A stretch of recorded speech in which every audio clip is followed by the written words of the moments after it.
মাদানী চ্যানেলের দর্শকবৃন্দ, আপনাদেরকে অনুষ্ঠান ইসলামের ইতিহাসে স্বাগত। ইতিহাস বিশারদ রয়েছেন, ওনারা আখ্যায়িত করেছেন ফার্সি ভাষায় তারিখ বলা হয়ে থাকে, যা বাংলাতে ইতিহাস জানি।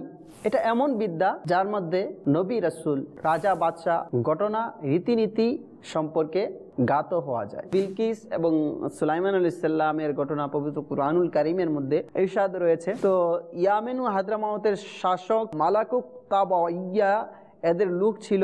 ইসদের একটি গোত্র মদিনায় এসে বসবাস শুরু করে এবং সেখানে তাদের রাজত্ব গড়ে তোলে। ইসলামের আবির্ভাবকালে কাহতানি গোত্রগুলো অত্যন্ত শক্তিশালী ছিল এবং গোটা আরব তারাই দাপটের সাথে শাসন করত। কোনো কোনো গোত্র স্রষ্টার অস্তিত্ব পরকালে বিশ্বাসী ছিল না, আবার তাদের কেউ কেউ স্রষ্টার অস্তিত্ব স্বীকার করলেও পরকালে এবং হিসাব নিকাশে তারা বিশ্বাস করত না। লাজ ইবনে সামের বংশধর। গোটা আরব উপদ্বীপে তাদের রাজত্ব ছিল। এদের কোনো কোনো নৃপতি মিশর পর্যন্ত জয় করেছে। আব্দুল্লাহ রাদিয়াল্লাহু তাআলা আনহু এবং মা আমিনা রাদিয়াল্লাহু তাআলা আনহার মধ্যে যখন বিবাহ সংঘটিত হয়েছিল, তখন আব্দুল্লাহ রাদিয়াল্লাহু তাআলা আনহুর বয়স ছিল 24 বছর। নবী করিম সাল্লাল্লাহু তাআলা আলাইহি ওয়াসাল্লাম যখন দুনিয়াতে এসেছেন, তখন চতুর্দিকের অন্ধকার দূরীভূত হয়ে গিয়েছে।